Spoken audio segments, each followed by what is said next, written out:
contact défunt, une histoire troublante et authentique. Il existe des récits qui dépassent l'entendement, des expériences qui bouleversent nos certitudes et ouvrent une porte sur l'invisible. Ce que vous allez entendre aujourd'hui est une histoire vraie, une rencontre marquante entre deux mondes, un témoignage qui vous fera peut-être voir l'au-delà sous un autre angle. Sans rien vous révéler pour l'instant, je vous invite à écouter avec attention, car parfois les signes que nous ignorons sont ceux qui contiennent les plus belles réponses.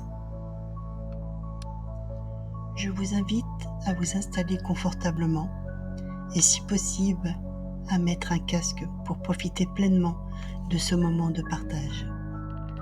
Bonjour à tous, je suis Alena Valérie, médium, auteure et conférencière spécialisée dans les contacts avec les défunts. À travers cette vidéo, je souhaite vous faire découvrir des moments authentiques de communication avec l'au-delà.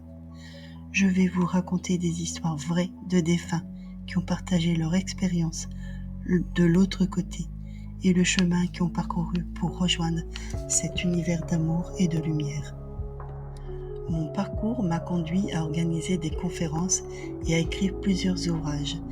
J'ai déjà publié La Symphonie de l'âme où je retrace mon voyage spirituel et mon expérience de l'au-delà, ainsi que créer une abondance énergétique positive. Un guide pour attirer l'énergie positive dans sa vie. Ces livres sont disponibles sur The Book Edition. Prochainement, je publierai Les Murmures de l'invisible, Messages de Sandy et des âmes d'au-delà, un livre dans lequel je partage de véritables expériences de contact avec les défunts, mais aussi mon propre vécu face à la perte de ma fille Sandy.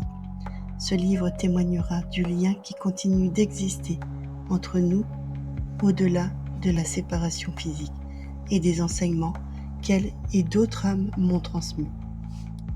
Je vous invite à rester avec moi tout au long de cette vidéo pour découvrir ces récits bouleversants et inspirants. N'hésitez pas à partager vos propres expériences ou à poser vos questions en commentaire. Ensemble, explorons ces histoires qui nous rappellent que l'amour est un pont entre les mondes et qui ne s'éteint jamais, même au-delà de la mort. Je vais vous raconter cette histoire telle qu'elle s'est déroulée, avec toute l'émotion et la vérité qu'elle porte, ainsi que la manière dont sa famille a vécu cette tragédie. En ce vendredi 19 1996, tout semblait paisible. Justine, âgée de 10 ans, se préparait avec joie à fêter son 11e anniversaire le dimanche 21 avril. Mais ce jour-là, sur le chemin du retour après l'école, pour une raison inconnue, elle a changé d'itinéraire. Alors qu'elle s'approchait de la maison de ses parents, il ne lui restait plus que 100 mètres à parcourir. Elle attendait sagement que le feu passe au vert pour traverser. Plongée dans sa musique avec son Walkman, elle ne se doutait de rien. C'est à cet instant qu'un camion, en tournant, a débordé sur le trottoir. Justine, absorbée par sa musique, n'a pas vu le danger arriver.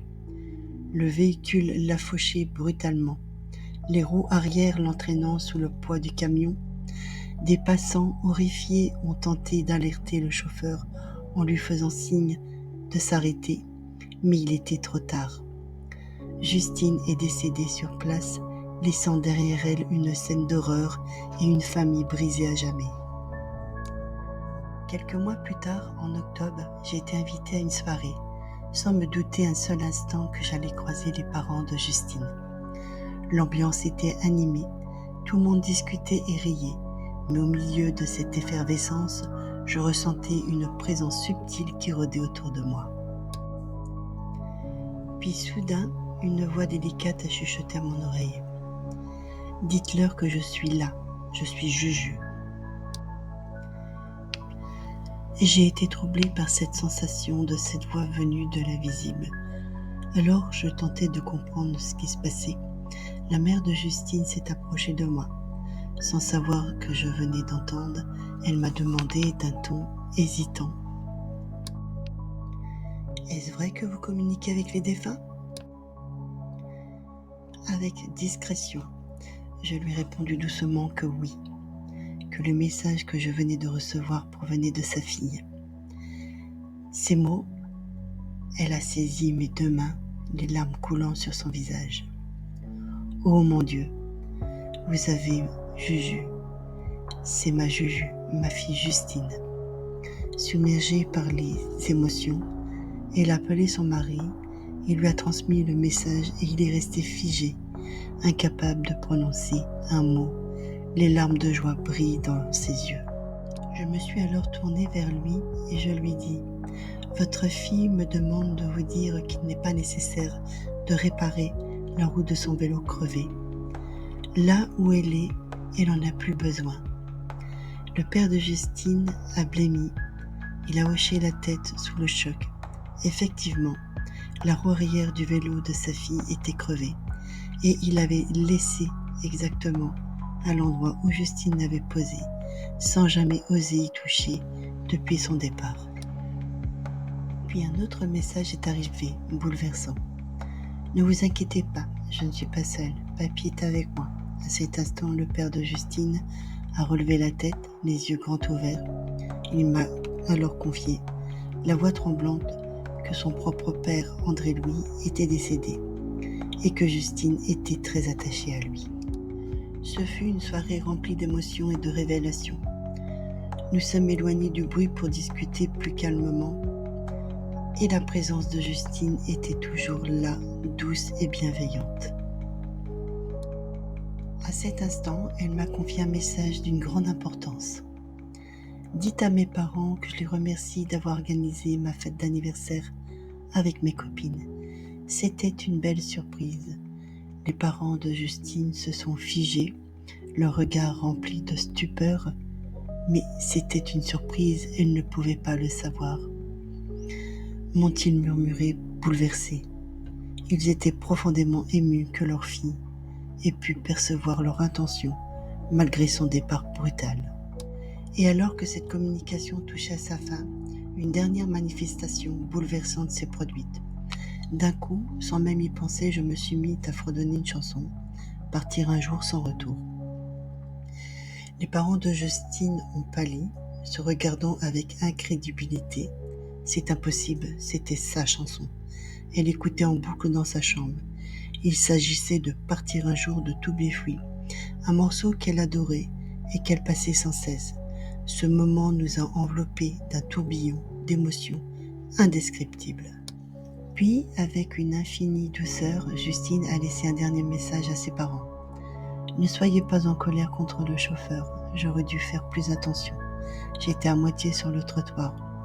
Pardonnez-moi, je sais que vous êtes triste, mais je vais bien, je vous aime. » Puis, quelques jours plus tard, cette aventure avec l'au-delà a pris une autre dimension. Justine est venue me voir à nouveau, mais cette fois pour me confier ce qu'elle avait vécu lors de son passage vers l'autre côté. Elle m'expliquait avec douceur. Après le choc, tout s'est mis à saccader autour de moi, mais je ne ressentais ni douleur ni peur. J'étais inondée d'une lumière apaisante.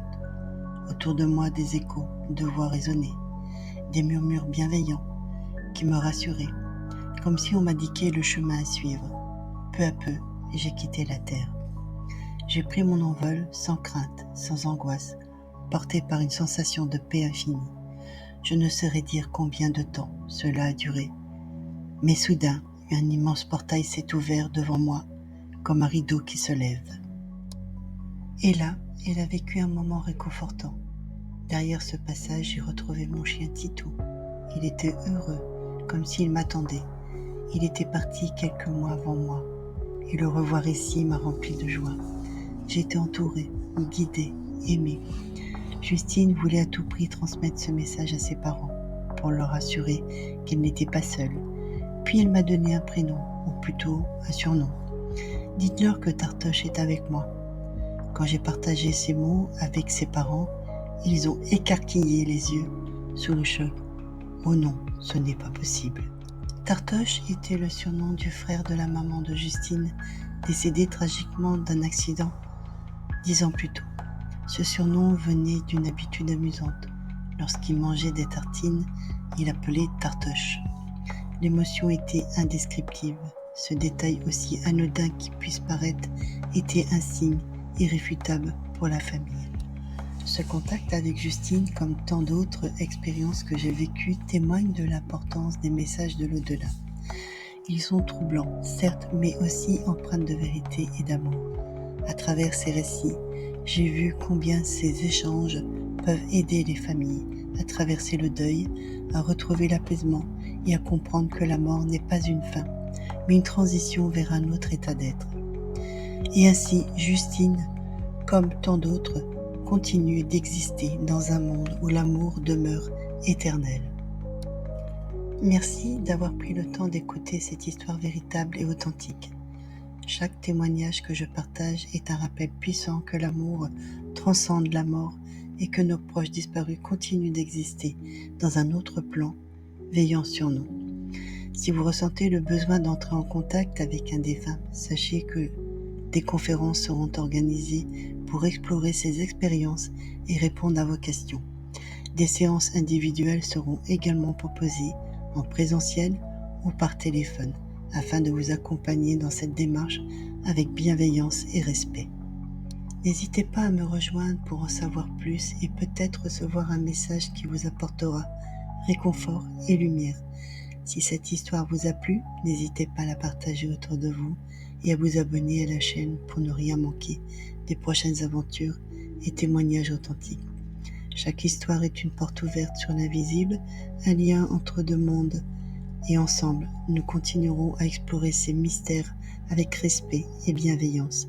Merci pour votre soutien et à bientôt pour de nouvelles rencontres au-delà du voile et pour de nouvelles histoires et partages. Retrouvez toutes mes infos de contact dans la description.